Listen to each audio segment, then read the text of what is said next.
welcome back to the Citizen channel. You're all staying safe and well. And our preview show, just before the international break, we're looking forward to the Emirates FA Cup quarter-final. Yes, let's get to Wembley again. It'd be nice, and let's hope PEP plays a half-decent team at Wembley, which isn't always the case, is it? Let's be honest about it. But it all depends on the Champions League with PEP, doesn't it, how we're doing in that. So we're going to have a look at Manchester City versus Burnley, of course, on the 18th of March 2023, a 5:45 p.m. kickoff. So I'll be there. So if you spot me, come and give us a nudge. It'd be great to see you. So we're going to have a look at that today. Please, if you are new to the channel, please push that subscribe button, push the bell notifications. I'm just past 2,900 subscribers, so you can help push me to that 3,000 figure over the next few weeks. I'll be very grateful. Everything's City, of course, past, present and forever, or as long as my little body holds up and my voice holds up, that's for sure. Of course, if you are pushing buttons, if you can, press that little like button, guys. I'm trying to get between 20 and 25 thumbs up likes for these vlogs, so if you can do that for me, I'll be very grateful. Yes, it's on BBC One, this one, so let's show the world. Well, all right, let's show the UK what we're made of. That'll be good. I think they more or less know, but they obviously, if they read Twitter, they think we're the evil empire and we're rubbish. You know, we get all the luck in the world. But let's put a show on for the telly. Our overall record against Burnley in the FA Cup. I've just looked at the FA Cup. We played them at home. Only played them twice. We've won twice, scored 9, let 1 in. And away from home, we've played them 3 times. Won 2, lost 1. And we scored 2 and let 3 in. Yes, so it's a good job of playing at home, isn't it? Previously at the Etihad in the FA Cup, the last time we played them was back in 2019. Yes, 26th of January 2019 in round 4. It was Sean Dyche, of course, who never seemed to be actually leave Burnley. You think he was there till the end of his days, wouldn't you? But he's certainly not done him any harm, him going, that's for sure. It's not done Everton much use, though, has it? Yeah, and it was a 5-0 win for City, of course. The team that day: Ederson, Stones, Walker, Otamendi, Danilo, KDB, Ferner, Gundogan, Bernardo, Jesus and Mahrez. And the subs we used were Aguero, Silva and Foden. And the unused subs were Sterling, Laporte, Sane and Muric. Mr. Muric, I think he plays for Burnley, doesn't he now? Interesting. Taken from the BBC match report of the day. One time, England international Pope, making only his 3rd appearance of the season, was helpless to stop Jesus' powerful low strike that gave the host a 23rd minute lead, and that's how it stayed till half-time. The visitors should have scored within 3 minutes of the restart when Otamendi gave the ball to Vidra. Otto, give the ball away. I don't believe it. But the Czech Republic international shot wastefully wide with only Ederson to beat. Well, he probably frightened him. Within 5 minutes of that miss, it was 2-0 as Bernardo's low shot took a deflection and went through the arms of Pope. Pope, what are you doing? You've been a revelation this year. You must have been rubbish then. Claret's defender Long then put the ball into his own net for City's 4th when De Bruyne's powerful cross hit him and it went in. Long's day got even worse with a needless foul on David Silva and Aguero on as a 75th minute substitute, and he made it 5-0 from 12 yards to seal a routine victory for the home side. It certainly was. I think we had 4 5-0s on the trot, didn't we? I think the last time was a 2-0 at the Etihad. But they broke that sequence, didn't they? I think it was sort of, we were trying to break records with that, and then they went and ruined it by just getting beat 2-0 the last time. Burnley manager Sean Dyche suggested at the time that Manchester City could win everything. Well, we almost did, but not quite. Who's in charge? Well, this is I won't say it's a bit of a joke. It's par for the course, isn't it? We've got referee Mr. John Brooks. This is his first season in the Premier League. He's never ref City before. But if you think back, in February, he was due to be on VAR at our game at Arsenal. The 3-1 victory there. He was due on there, but because he made a cock-up previous to that in the Brighton Palace game, he was taken off. It was suspended for 2 weeks. So we've got him as a him as a referee, so he should be interesting. Don't have him as a manager, it'll be a nightmare. So there you go. His linos are Darren Can and Matthew Wilkes. His 4th official is the wonderful Mr. Anthony Taylor, and VAR Andrew Madley, and assistant to VAR is Konstantin Hatzidakis. So how are Burnley doing? Well, we know they're doing pretty well, aren't they? He's not making a bad job of this, is he, Vinnie? And nailed up. Well, I will say nailed on for promotion. It's got to take a total catastrophe from not to get promoted, and almost nailed on for a title win as well. And he's transformed Burnley from Dyche's Burnley to Vinnie Company's Burnley. We've all seen that Twitter vlog of him inspiring the players, haven't we?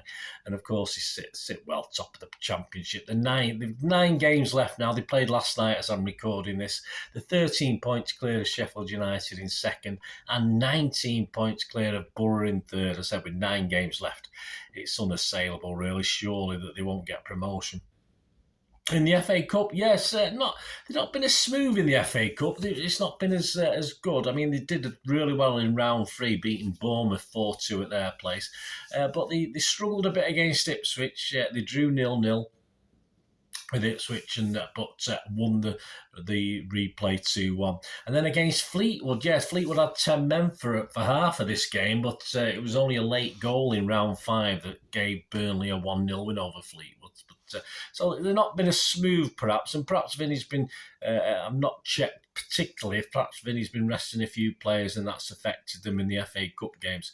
Of course, they'll have the backing of over 7,800 fans. I think they sold the final lot of the tickets on Monday or Tuesday of this week.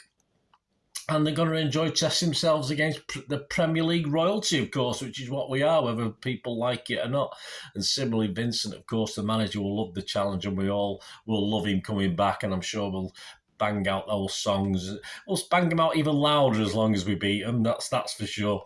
Many, of course, have tipped Vinnie to take over from PEP. Well, we'll know a little bit more after Saturday, I think, but especially next season, as Burnley, as expected, take their place in the Premier League. We'll see what he's made of. We've got 2 years of PEP yet, so it'll be an interesting thing. I mean, personally, I would like to see Vinnie do a great job. Burnley playing good football, looking the part.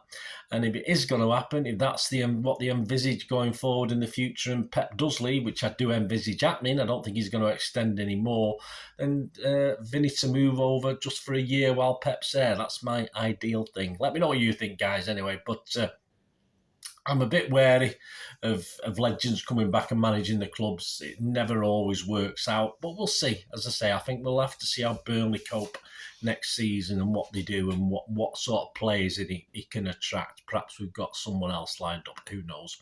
Anyway, their away form, the last four games, has read, they beat Luton 1-0, they drew with Millwall 1-1, they drew with Blackpool 0-0, but they did get a win last night as I'm recording this at Hull City.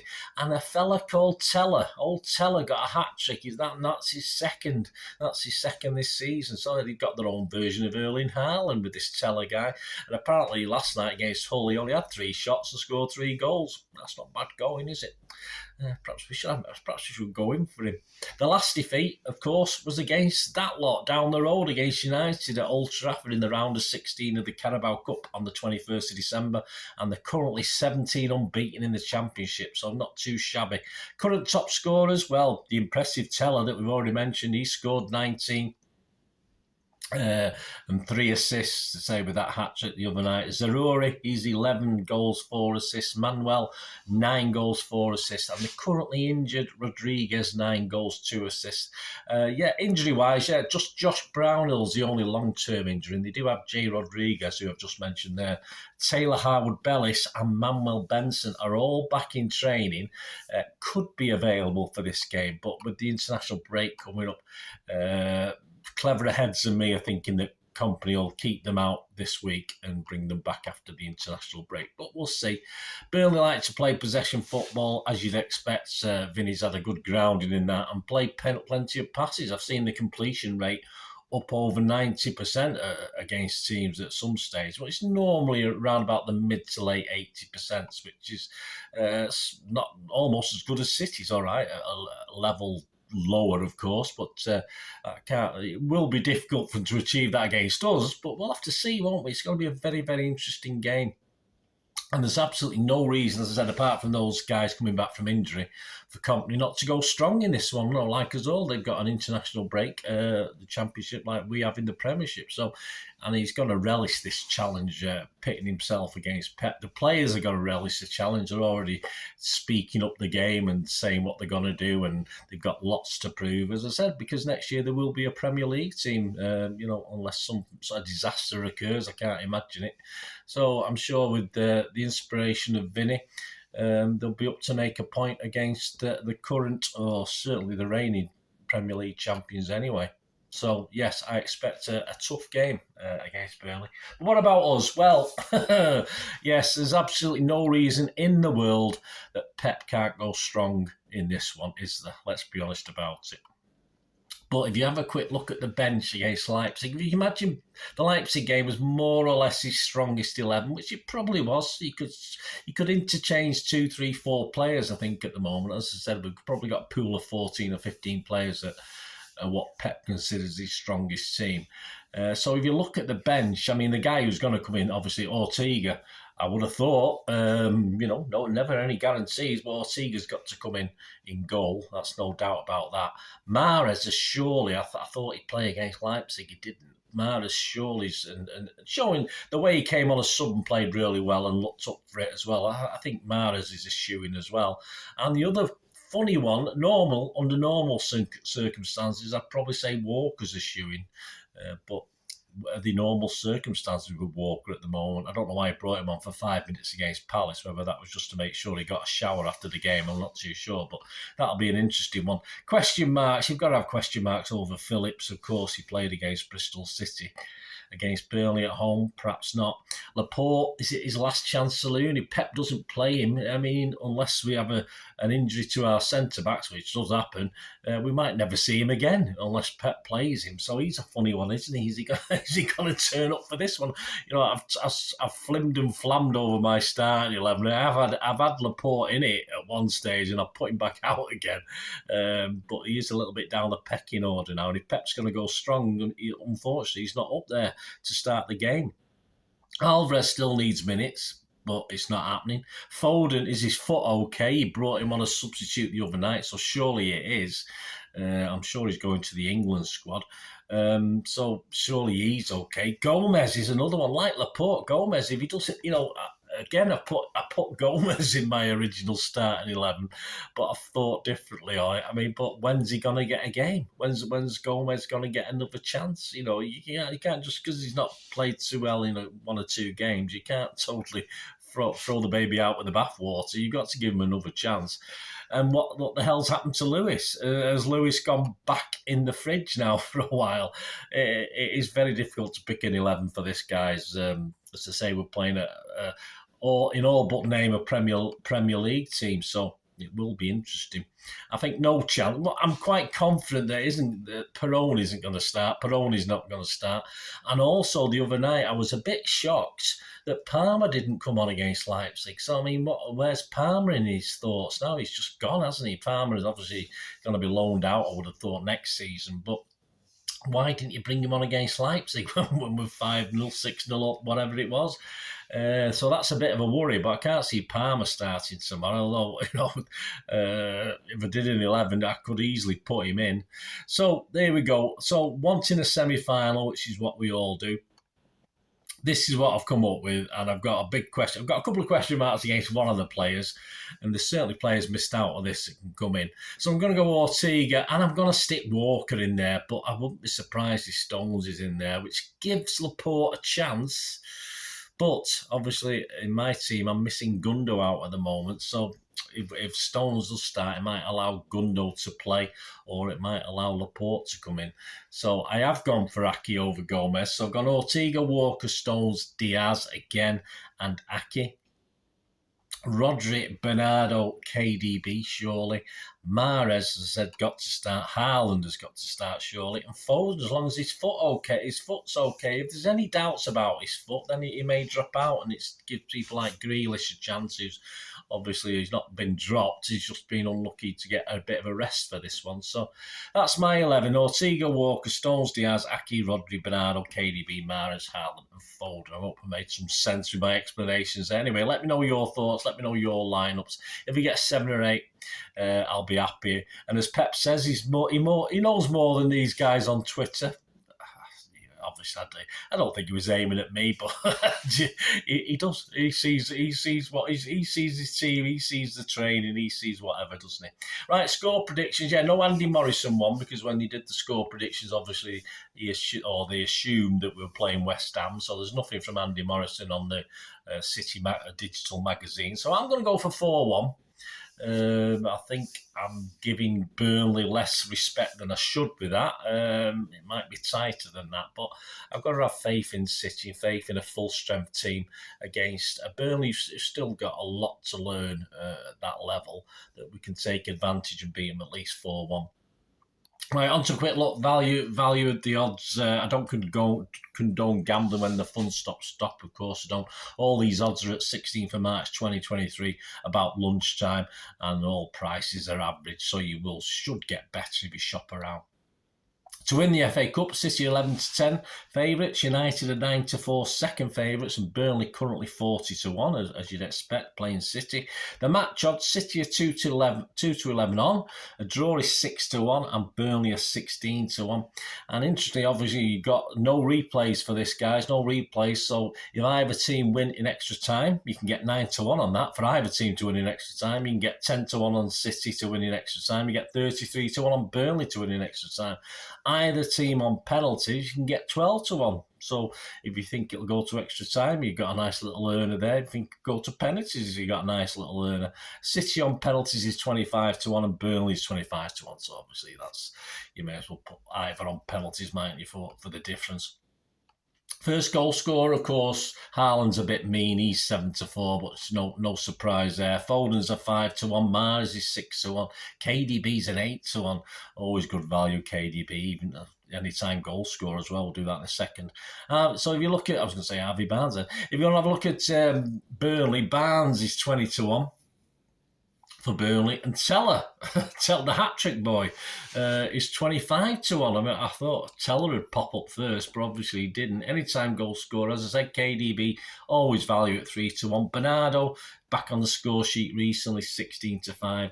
Barnes is 13-2, and Teller's 8-1. Anytime goal scorer, as I said, he's been scoring goals for fun, so he looks good value. Correct score last time, of course, was the 5-0. That's 16-1.